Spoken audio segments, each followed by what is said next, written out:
আমরা বলছিলাম যে ভুলের ইতিহাস, ইতিহাসের ভুল। আমি আবারও বলি, ব্রিটেনে গিয়ে সেখানে নানা বিষয় নিয়ে কথা হতেই পারে, কিন্তু যখন প্রসঙ্গ উঠে আসে ইতিহাসের, যখন প্রসঙ্গ উঠে আসে সেই ব্রিটিশের অত্যাচারিত শাসনের 190 বছর, তখন হঠাৎ করে জানতে ইচ্ছে করে যে কোন অনুপ্রেরণায় মুখ্যমন্ত্রী এরকমভাবে হেরিটেজ, ঐতিহ্য নিয়ে, সংস্কৃতি নিয়ে, কনস্ট্রাকশন নিয়ে হঠাৎ করে ব্রিটিশ সরকারকে রোজ মনে করার কথা বলতে গেলেন।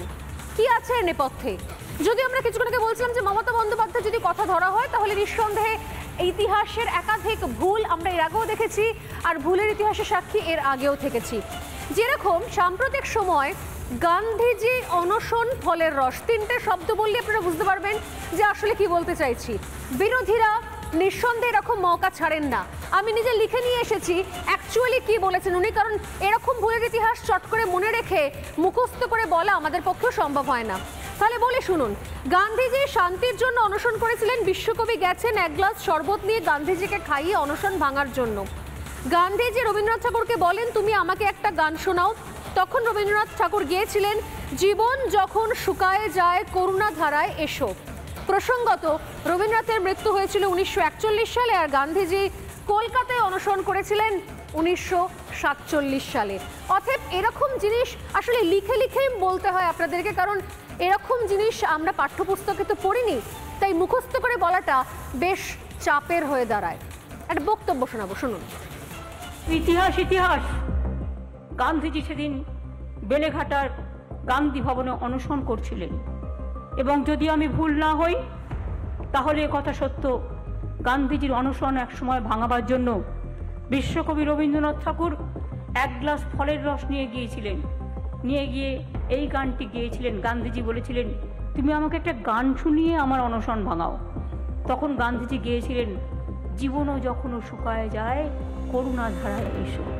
এই সুন্দর গানটি সেদিন গান্ধীজির উদ্দেশ্যে বিশ্বকবি রবীন্দ্রনাথ ঠাকুর গিয়েছিলেন। এখানেই ইতি ভাবলে ভুল করবেন। এই যে বক্তব্যটা শুনলেন, এটা আলিপুরের যে জেল সংশোধনাগার তার সংগ্রহশালার একটা অনুষ্ঠানে গিয়ে মন্তব্য করেছিলেন। এই একই মঞ্চে দাঁড়িয়ে থেকে আরও একটি মন্তব্য কি বলেছেন? বলেছেন এই আলিপুর জেলেই নাকি ঋষি অরবিন্দের ফাঁসি হয়েছিল। বুঝুন কাণ্ড। ইতিহাস বিকৃতি তো বিকৃতি, অসম্মান, চূড়ান্ত অসম্মান। ঋষি অরবিন্দ আদতে 1950-এ পন্ডিচেরিতে মারা গিয়েছিলেন। শুনুন কি বলেছেন ঋষি অরবিন্দ সম্পর্কে মমতা বন্দ্যোপাধ্যায় ওই একই অনুষ্ঠানে। স্বাধীনতার 75 বছর উপলক্ষে আলিপুর সেন্ট্রাল জেলে ভারতের স্বাধীনতা সংগ্রামে বাংলার অবদান সংক্রান্ত একটি স্থায়ী প্রদর্শনীর আয়োজন করা হয়েছে, এবং কলকাতা কর্পোরেশন একটা স্বাধীনতার এই যে হেরিটেজ আলিপুর জেল, এই সমস্ত আলিপুর জেলে অরবিন্দ, ঋষি অরবিন্দ থেকে শুরু করে আরও যাদের ফাঁসি হয়েছিল, আমরা সেখানে একটি মনুমেন্ট তৈরি করছি, মিউজিয়াম। এখানেই শেষ নয়। আমি যে বললাম মমতা বন্দ্যোপাধ্যায়ের কাছে প্রত্যেক মুহূর্তে যদি আমরা ইতিহাসের ক্লাস করা শুরু করি তাহলে সত্যি সত্যি ভারতের নাগরিকত্ব খুব দ্রুত আমাদের হারাতে হবে, কারণ ভারতের ইতিহাস, ভারতের ঐতিহ্য, ভারতের গৌরব বা ভারতের যন্ত্রণা, ভারতের আন্দোলন, ভারতের লড়াই, এগুলোর সঙ্গে বোধহয় সরাসরি কোনোটারই সম্পর্ক নেই মমতা বন্দ্যোপাধ্যায়। যদিও তার দলের চোখে তিনি স্বাধীনতা সংগ্রামীর থেকে কোনো অংশে কম নয়, যেরকম ফিরহাদ হাকিম এর আগেও বলেছিলেন।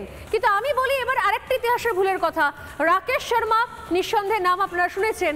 রাকেশ শর্মা যিনি চাঁদে গিয়েছিলেন বলে আমরা জেনেছি, পড়েছি, এবং রাকেশ শর্মা যখন চাঁদে পৌঁছন তখন ইন্দিরা গান্ধী দেশের প্রধানমন্ত্রী।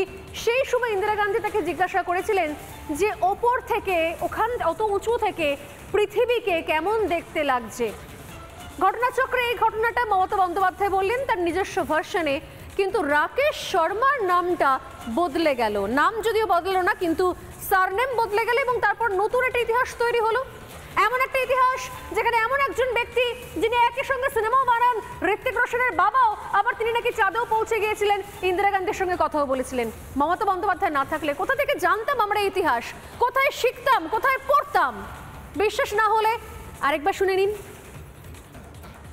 ইন্দিরা গান্ধী যখন চাঁদে পৌঁছালো, রাকেশকে জিজ্ঞেস করেছিলেন, উপর সে হিন্দুস্তান কেসা লাগ রা হ্যায়? ও বলেছিল, সারে জাহাঁ সে আচ্ছা। এই কথাটা আমি আজও মনে রাখি, তার কারণ সেদিন থেকে গর্ব হয়েছে। অটল বিহারী বাজপেয়ীও করেছে পোখরান। আমি তো জানি, আমি তখন রেল মিনিস্টার ছিলাম। পাইপগুলো কোথা থেকে গেছে এটা তো আমাকেও জোগাড় করতে হয়েছে। আমি ভেতরকার ব্যাপার বলবো কেন? সিক্রেট আমি কখনো বলি না। কাজেই মনে রাখবেন, এর আগেও অনেকবার হয়েছে। আমাদের বৈজ্ঞানিকরা চিরকালই কাজ করেন, তাই নাসা থেকে ভাষা আমাদের ছেলে মেয়েদের দাম খুব বেশি।